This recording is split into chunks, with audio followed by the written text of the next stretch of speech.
Hey guys, HDvee here and welcome to a brand new video. Today we've got some major news to go over because the brand new Pokemon Legends ZA trailers are now live. We can see what the starters are, the gameplay, what the game looks like, loads of things to break down today that you probably missed from the trailers and the website. We're going to be taking a look at all of it today, so if you're excited for the video, drop a like down below, leave a comment, subscribe if you're brand new, and let's get into the video.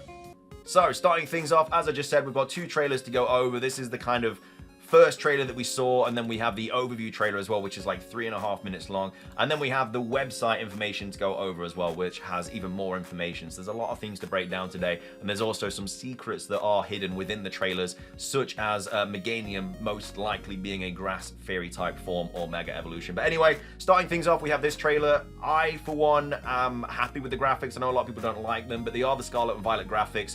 I would rather the characters look a little bit different, but I'm hoping there's going to be a lot of character customization in this game. One thing to note is that this game is set in the future. We have AZ with Eternal Floette. He obviously gets Eternal Floette after the events of Pokemon X and Y, so we don't know how far in the future it is. There's no other returning characters that we've seen so far, like Clem, Sycamore, Serena, or anything like that. We just know that AZ is in the game, so it does take place in the future. It's not set in the past. So yeah, that's the kind of little bit of information about that. I mean, it doesn't look like crazy. I mean, it looks in the future in the fact they've got like holograms and stuff like on street corners, but also like no one's really wearing any like super high-tech clothes or anything. So I think it's maybe like 10-20 years after the events of X and Y. But this is a big like sort of plaza thing. I really like how this is a chandelier kind of thing going on there with the Pokeballs. We have these different zones as well. Again, all this will be explained as we get into the video, but this is how the sort of city is, I guess, broken up. I also love the fact that they've used these statues as well. These are the original statues from like Red and Blue games and stuff, so I'm really happy they used those. We have returning Pokemon, so we have the Clauncher line. We'll go over every single returning Pokemon in tomorrow's video because there's quite a few to go over. But we have Furfrou here as well, Sandile, so the Sandile line is back. I think we already knew that anyway. And then we have the starter Pokemon. I cannot believe these starters. I mean, I am a Johto absolute, like, Johto's my favorite, so I'm very happy to see Chikorita and Totodile. But I just like Legends games just keep breaking the boundaries, man. Like, we were expecting 3 random starters, but the fact that 2 of them are from the same region is just mind-boggling to me. But it probably means that the next Legends game, the starters are going to be Snivy, Poplio, and Litten, because that means that every Gen 2, 5, and 7 starter would have been used. I don't know why they've done Gen 2, 2 Gen 2s in this and only 1 Gen 5, but it is what it is. But I'm very excited to see this lineup because I absolutely love Chikorita and Totodile. Tepic I'm not too bothered about, but I'm not going to be picking Tepic anyway. So those are the starters there, and then of course we have them just kind of chilling in the background, stuff like that. You got sitting here at like a cafe or whatever, eating a piece of cake. We have the zone in the background here. Bunnelby returns. We have Chikorita here using an attack. Now this is something very interesting. Pokemon don't disappear when you knock them out. And this is, I think, the first time this has ever really happened in a Pokemon game. Because as we can see, we've got Chikorita using either Leafage or Razor Leaf or something like that. And then instead of the Bunnelby disappearing, he's just confused. So it makes it easier to catch. So it doesn't look like Pokemon are disappearing in this game when you knock them out. Which is obviously a massive change to Pokemon, which is, again, another thing that Legends are now I guess, introducing into the game. But just definitely some food for thought. Also love the fact that you can kind of just Spider-Man between like buildings and stuff. It looks like we have a Rotom phone. And then this is one of the rivals. Again, your rival depends on which gender you pick for your character or your appearance or anything like that. I don't know if they're going to have different Pokemon, but it does look like they pick the starter that's worst to you. So in this case, you've chosen Totodile, so they have a Tepig. Real-time battling is in Pokemon Legends ZA. This is all I've ever wanted in a Pokemon game. A lot of people don't like real-time battling. I think this is going to be insane. I think this might be my favorite Pokemon game of all time if they do this correctly. I would love this online. I don't think it's going to have online, but real-time battling is it's just going to shake everything up. And then we have Mega Evolution as well. Again, we've got more details to go over about real-time battling and everything in a minute. This is just kind of like main fancy trailer. So we've got multiple Mega Evolutions returning here. We have information on every single one that we know about so far. It's on the website, but I'm assuming a lot more will kind of be in the game as well. This is the other rival here. It does look like I think we do have character customization, because I don't think that is that the same jacket we wore at the start? It doesn't look like it. So this is, unless it's got like a black sort of background, I don't think it does. Maybe it does actually, I'm not sure. I can't really tell, but I'm sure that this will have character customization anyway. And then these are the two new sort of, I think they're going to be antagonists, but we have ZA here with Eternal Floette, and then we have Zygdog here, Zygarde 10% form, just kind of looking at Prism Tower. And then that is that. So Pokemon Legends EA. This also pops up at the end as well with the Rotom phone. It has like some ominous music in the background as well, so I think it's going to be something to do with like the Evil Team. It does say this is a promotion match announcement, but I think that's going to be something to do with the Evil Team. So that's the first trailer. The next sorry, I'm speaking really fast. There's just so much stuff to go over. This is a really, really long trailer. This is kind of going over all the returning Pokemon and stuff. Like I said, we'll go over that properly in tomorrow's video. Yeah, this looks like we can buy. I mean, I'm assuming character customization is here because of all these different outfits and stuff in the windows. I'd be very surprised if it didn't. Badoo returns. The Florges line returns, obviously. I mean, every Generation 6 Pokemon is going to return anyway. But the Badoo line is there. All the evolutions, I think, were shown today, apart from Leafeon and Glaceon. This looks like a Pokemon Center. So I don't think they are going to be Pokemon Centers and Pokemarts. I think it's just going to be a Pokemon Center and then a Pokemon. I don't know, because this is blue here and this is red, so maybe it is a bit of both. Maybe Nurse Joy is in charge of both or whatever. The Patrat line is back. This is quite big because Patrat was never available on the Switch before. This is also clearly the redevelopment, so I think this is like when you're a bit further into the game and these is going to start being like built around the city, and that's what your kind of whole job is. We also have bloody hologram like phone calls or something. So I think that, again, it's quite futuristic, but not like crazy in the future. Well, I don't know. We don't have hologram phone calls or anything, but Pikachu in the background there with Chloritzer. We have Bagon and the Larvitar line, Aegislash, Eevee's in the background, Trubbish and Garbodor. Another Eevee there just chilling. Weeping Bella's back, Sylveon, Chandelure. What else is back? Just trying to look at all the returning Pokemon. But like I say, as I say, we'll cover that in tomorrow's video regardless. We've got the starters here, which are, again, I'm very happy about. A lot of people aren't, but it is what it is. These are all the new characters. Like I say, none of the old characters return. So it, again, depends on who you pick for your kind of main protagonist. Look how tall he is, man. He looks like Slenderman out here. And then, yeah, we just got her. She's chilling. I'm just kind of quickly go through this. But again, most of the information is on the website. These are different zones and stuff. So we have Scatterbug, also confirmed Bunnelby, Fletchling for the first area. I don't know what that is in the background there on that thing. I don't really know what that is. I assume it's going to be some character or something. But we have Zony in the background, Swablu, Bunnelby, Fletchling here, Wild Zone 1. So to catch one of these wild Pokemon, you obviously have to approach it. So the catching mechanics are the same as Pokemon Legends Arceus. We have Chikorita at level 7 here. But this is what I saw. I posted on Twitter, and I don't know if I was the first person to see this or not. But we have Chikorita battling a Flaffy here. It's level 15, so just before it evolves into Bayleaf. I think it's 16, 17, or 18 for Bayleaf, but Chikorita has Disarming Voice as one of its moves. It does not learn that through level up before this game, so I'm very, very inclined to believe that Meganium is going to be a Grass Fairy type Pokemon, and that they're going to get new forms. I don't think they're going to get Mega Evolutions. I think they're going to get new forms, just like we got in Hisui, because I'm pretty sure Poplio learns Disarming Voice before it evolves into Brionne, and obviously they end up being Water Fairy. So I don't know if Bayleaf is going to be Grass Fairy or if it's just going to be Meganium, but I'm putting out that I think it's going to be Grass Fairy. There's also no PP as well in these battles. It's literally how fast the move sort of comes back. As you can see, it's grayed out because you've just used Leaf Edge, now using Razor Leaf. So I don't know if like your speed stat may kind of affect this. Yeah, no PP. You have cooldowns and stuff on moves. Obviously, the stronger the move, the higher the cooldown is going to be. You have your map over here as well. There's a little flying thing here, so it's clearly the fast travel kind of section. But yeah, there's a lot of kind of stuff to break down from just the battling there. And then obviously experience share is back because everything does get experience. So there's that bit there. And then again, they don't get knocked out. As you can see, they just get confused and then you just throw the Pokeball at them. And then a couple more battles happening. Again, this is more real-time battling. We have Tepig here using Rollout. I don't know what the typing starters are going to be for these two. Bite, I think Totodile gets anyway, so it doesn't really show if it's going to be Water Dark.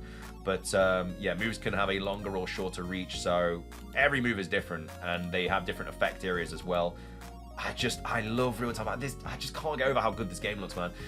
And then there's loads of Pokemon here, obviously more returning Pokemon. You got Pidgeotto here as well, so Pidgeot's probably going to be in the game. I mean, we do have Mega Pidgeot, so very unlikely. Very likely. I mean, Onix looks very small, so it looks like they're going to have BDSP models, which is fine. I mean, it's not the worst thing in the world. But yeah, we have those two attacking there. You have to properly choose when to use like certain moves and stuff. Go-Goat leveling up as well. I don't think that was a Skidoo before, because it would have been, no, it wasn't. It would have been kind of crazy if they just evolved on their own in the background. And then we have Mega Evolution as well. So again, all the Megas are probably gonna be back. But yeah, we just have a couple more returning Pokemon in the bottom there. Gujar is back. I mean, again, all Gen 6 Pokemon are gonna be back. And I think that's the majority of the Dene. Inkay's back. Obviously Fletchling. Zygarde sort of cell is there as well in the background. So there's the trailers, and let's take a look at the information on the website, because there's a lot of stuff to break down from this as well. So Pokemon Legends EA releases in late 2025, probably going to be a November release, just simply because late 2025 is... I mean, they always drop games in November, so I'll be very surprised if it wasn't November 2025. Which means that we're also probably going to get a Presents in August, which we usually do. Last year was a little bit of an anomaly, but we usually get a Presents in February for Pokemon Day, and then a Presents in August, so that's probably going to happen there. And it says, visit Lumiose City. So the story is set in Lumiose City, where an urban redevelopment plan is underway to shape the city into a place that belongs to both people and Pokemon. Compared to Lumiose City as it appeared in the Pokemon X and Pokemon Y games, released in 2013, more greenery now adorns the city, alongside facilities with a cutting-edge feel.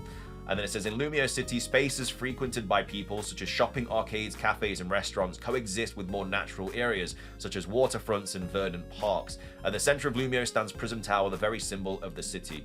And apparently the Ghost Girl is in this top right image here. That's what people said to me on stream. We also have Curlier as well. I mean, we already know about that. I don't think there's any other... We've got Houndour and Houndoom also returning into the game, which I don't think was shown in the trailer, but again, it's a Mega Evolution, so it just further implies that all Mega Evolutions are going to be back. Pattrap and Badoo here, we've got a Pidgey over here, Eevee over there, again, character customization probably here. The story begins with a sightseeing trip to Lumiose. So while visiting Lumiose City during your travels, you'll come to stay in an old hotel named Hotel Z. This hotel will serve as your base as you and the new friends you'll meet in Lumiose tackle all sorts of incidents that will occur in the city. So I think there's going to be a lot of like separate quests and stuff, mainline, side quests, all that jazz. And then wild zones, habitats for wild Pokemon. So as part of Lumiose's urban redevelopment plan, driven by a large corporation called Quasartico Inc., the city has been outfitted with wild zones in an effort to help humans and Pokemon share the city. Those areas are constructed using cutting-edge technology to give people Pokemon places to live. Within wild zones, you can battle Pokemon and catch them by throwing Pokeballs. So that's how they're going to sort of split the city up. So in the wild zones is where you're going to be able to catch Pokemon, fight them, everything like that. And then when you're out of the wild zone, you cannot use Pokemon. And it says, make Pokemon your allies. So you can catch wild Pokemon living in wild zones or out and about in Lumiose City by aiming a Pokeball at them and letting it fly. If the Pokemon doesn't pop up back out of the ball, you've successfully caught it. Some Pokemon will flee immediately if they spot you, so hide out of sight or approach from behind to make yourself harder to notice. You can also battle Pokemon to lower their HP, making them easier to catch. A Pokemon series first, Pokemon and trainers take action in real time during battle. So in previous titles in the Pokemon video game series, Pokemon took action once per turn. In Pokemon Legends ZA, trainers and their Pokemon will move around in real time during battles, and Pokemon will unleash their moves when the trainers command them to. So in addition to type matchups, there will be a new gameplay mechanic to consider, such as the precise timing for swapping out your Pokemon or using moves, the different lengths of time moves will take to launch, and how big an area that moves will impact. This unprecedented style of Pokemon battling was one of the most thrilling parts in this new title. And I don't think there's any other returning Pokemon here in the bottom left. It isn't. So Pokemon and trainers, so your character. So after arriving in Lumiose for some sightseeing, you'll make new friends and tackle all sorts of incidents in the city. And then introducing the first partner Pokemon. So after arriving in Lumiose, certain events will lead you to befriending a Pokemon that will become your adventuring partner, thus beginning your journey as a Pokemon trainer. Which Pokemon will you set off on your adventure with? Chikorita, Tepig, or Totodile? And then this is just a bit more information about them. I don't know if there's any information about it referencing their typings. It says Chikorita can use the large leaf on its head to determine the temperature and humidity of its surroundings. It will also use this leaf to seek out warm places since it loves sunbathing. It says lightening the mood even when the mood is hostile. Chikorita has a gentle personality. While at first it may wave its leaf around fiercely to keep its opponent at bay, a sweet fragrance wafts from the leaf which can calm both battling Pokemon and create a cozy, friendly atmosphere in the end. And then with Tepig, it says, Tepig uses its excellent sense of smell to find food. It loves to roast and eat berries, but sometimes it gets too excited and burns them to a crisp, rendering them inedible. And then also, Tepig is a nimbler than it looks. It uses its speed to confound enemies, dodging their attacks and agility, and rapidly launching fireballs with both nostrils. When it catches a cold, its fire becomes pitch black smoke instead. And then with Totodile, it's small, but it has a rough and tough personality. It won't hesitate to take the bite out of anything that moves within its sight. Its powerful, well-developed jaws are capable of crushing anything. Because Totodile will bite indiscriminately, even its trailer must be careful. When Totodile may think it's playfully nipping, its bite has enough power to cause serious injury. Make sure to not inadvertently turn your back to it. And then we have Urbane and Tawny. So you'll make a friend who lives and works at Hotel Z, supporting the owner however they can. They may come on strong at times, but they like helping people and Pokemon. They're quite skilled at Pokemon battles too. The appearance you choose at the beginning of the game will determine whether Urbane or Tawny will appear. So I assume your gender determines who you're going to have. I hope they have different teams and stuff though. That would be a lot better. And then AZ is a man who stands over 9 feet tall. He's the owner of Hotel Z and claims to be 3,000 years old. He quietly harbors a strong determination and will. And then Eternal Floette, obviously been alive for 3,000 years as well, accompanies AZ. We have Jets, who is the CEO of Quasartico Inc., a large corporation driving Lumiose's urban redevelopment plan with the aim of shaping the city into one that belongs to both people and Pokemon. It seems she hopes to deepen the bonds between Pokemon and people. And then we have Vinny as well, who just looks like an evil dude. He's got like a Pangoro and a Buneri in his hair, but he looks evil to me, man. I don't trust this guy. And then we have the legendary Pokemon Zygarde. So this says, what could its connection, it basically is taking a special interest in you. What could its connection to the story be? So Zygarde's going to have a little bit more than meets the eye. And then also Mega Evolution. So in Lumiose City, you'll sometimes see Pokemon undergo Mega Evolution, a kind of evolution that transcends standard evolution. Effectively using Mega Evolution will likely be your key to victory in Pokemon battles. Mega Evolution goes beyond the limits of regular evolution. Only certain Pokemon can Mega Evolve. Doing so imparts power greater than regular evolution by temporarily unleashing the energy hidden within the Pokemon. Pokemon change their appearance when they Mega Evolve, and certain Pokemon may even change types. When trainers have a strong bond with their Pokemon, a keystone worn by a trainer resonates with a Mega Stone held by their Pokemon. So I don't know if that confirms that held items are back, because it says it's held by the Pokemon, allowing Mega Evolution to take place. Eventually you'll wear a Mega Ring with a keystone embedded in it. Other trainers might wear their keystones in different ways. And these are the Mega Evolved Pokemon that are basically confirmed to be coming back. So we have Gyarados, Charizard X and Y, Kangaskhan, Ampharos, Gardevoir, Sableye, Lucario, Absol, and Altaria. And it still says releasing simultaneously worldwide in 2025.